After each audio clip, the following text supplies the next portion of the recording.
Assalamualaikum warahmatullahi wabarakatuh. Di sini saya akan mempresentasikan tentang dinamika putusan pengadilan dalam penyelesaian sengketa waris. Yang pertama yakni latar belakang. Perkara sengketa waris akan diperiksa di pengadilan melalui proses adjudikasi. Sebelum itu, majelis hakim harus menawarkan penyelesaian sengketa melalui perdamaian sesuai pasal 130 HIR dan 154 RBG agar putusan hakim batal demi hukum. Yang kedua yakni sengketa terjadi apabila harta warisan telah dijual oleh salah satu ahli waris tanpa persetujuan ahli waris lainnya. Perbedaan pendapat, adanya benturan kepentingan dan tindakan beberapa pihak yang mengulur pembagian waris dengan motif tertentu. Yang ketiga yakni jika para pihak dapat mencapai kesepakatan perdamaian, maka kesepakatan tersebut dirumuskan dalam bentuk akta perdamaian yang diterbitkan oleh pengadilan melalui sebuah putusan. Akta perdamaian memiliki kekuatan yang sama dengan putusan hakim. Itu latar belakangnya. Yang kedua, ada mediasi dalam lembaga peradilan. Yang mana mediasi dalam peradilan ini ada 3 poin. Pengertian mediasi menurut beberapa ahli resolusi konflik diantaranya. Yang pertama, Lawrence Ball menyatakan bahwa mediasi merupakan suatu proses yang dilakukan para pihak untuk mencari kesepakatan yang dibantu oleh mediator sebagai pihak ketiga. Yang kedua, menurut Gary Gupaster mendefinisikan mediasi sebagai proses negosiasi dalam memecahkan masalah di mana pihak ketiga bersifat netral atau imparsial dalam membantu para pihak menentukan kesepakatan perjanjian yang memuaskan. Yang ketiga yakni definisi mediasi menurut Peraturan Mahkamah Agung RI nomor 1 tahun 2016 menyatakan bahwa mediasi adalah cara penyelesaian sengketa melalui proses perundingan untuk memperoleh kesepakatan para pihak dengan dibantu oleh mediator. Yang selanjutnya yakni cara penyelesaian sengketa menurut Al-Quran dan Al-Hadis. Di sini ada 4 poin, yang mana 4 poin itu ada melalui pengadilan, litigasi.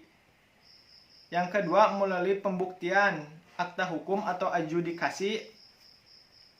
Yang ketiga melalui pembuktian fakta di luar pengadilan atau non-litigasi. Yang keempat melalui perdamaian atau sulh.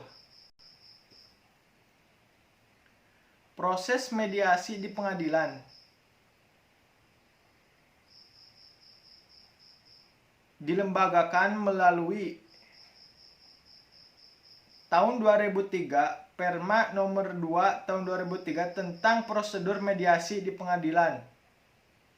Yang kedua kemudian tahun 2008 disempurnakan dengan Perma nomor 1 tahun 2008. Yang selanjutnya diundangkan lagi Perma nomor 1 tahun 2016 tentang prosedur mediasi di pengadilan dengan tujuan memperkuat dan memaksimalkan daya guna mediasi dalam proses perkara di pengadilan. Di sini ada proses penyelesaian sengketa dengan dibantu oleh pihak ketiga. Dalam Islam dikenal dengan hakam berdasarkan firman Allah sebagai berikut.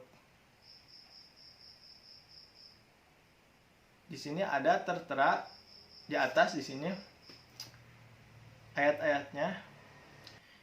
Di sini ada dasar hukum kewarisan, yakni dasar hukum kewarisan dalam Al-Quran terbatas hanya pada beberapa surat dan ayat, dan paling banyak terdapat dalam surat An-Nisa. Yang selanjutnya Oleh karena keterbatasan tersebut, maka hadis Nabi tampil sebagai penjelas ayat-ayat tersebut dan terbukalah pintu ijtihad. Selanjutnya, proses penyelesaian sengketa waris dalam putusan nomor 181 garis miring PDT titik G garis miring 2003 garis miring PA titik YK dalam perspektif hukum Islam.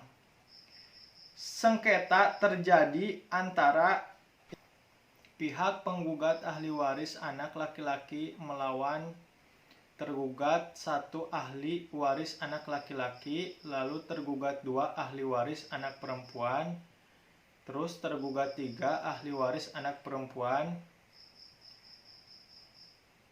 selanjutnya tergugat 4 ahli waris anak perempuan, yang kelima turut tergugat 1 notaris, selanjutnya 2 orang turut tergugat, 2 pihak yang membeli sebagian objek sengketa, yang selanjutnya turut tergugat, 3 pihak ketiga yang berutang, yang mana ini ada di dalam makalah. Kalau kurang jelas ada di dalam makalah, mungkin nanti bisa dikoreksi lagi. Kesimpulannya yakni proses mediasi dalam putusan nomor 181 garis miring PDT titik G garis miring 2013 garis miring PA titik YK ditinjau dari hukum Islam sesuai dengan konsep sulh dalam surah Al-Hujurat 49 dan surat An-Nisa ayat 114 dan 128 dan konsep hakam dalam surat An-Nisa ayat 35 dalam penyelesaian sengketa waris pada proses mediasi dilakukan dengan takhoruj atau tasaluh berdasarkan kerelaan dan kesepakatan para pihak dan tidak mengacu pada ketentuan pembagian warisan dalam hukum kewarisan Islam. Penyelesaian pembagian harta warisan dengan takhoruj dilakukan setelah ahli waris mengetahui bagiannya masing-masing, di mana ahli waris anak laki-laki bersama anak perempuan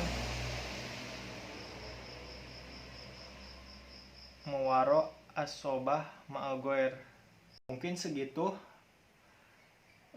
presentasi dari saya, mudah-mudahan bermanfaat. Kurang lebihnya nanti bisa ditambahkan dari ibu dosen atau dari rekan-rekan. Mohon maaf bila ada kesalahan. Assalamualaikum warahmatullahi wabarakatuh.